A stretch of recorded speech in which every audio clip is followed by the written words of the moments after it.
ចាំពាក្យពុកទុកណាកូន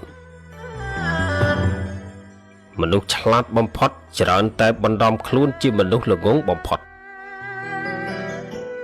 មនុស្សដែលរឹងមាំបំផុត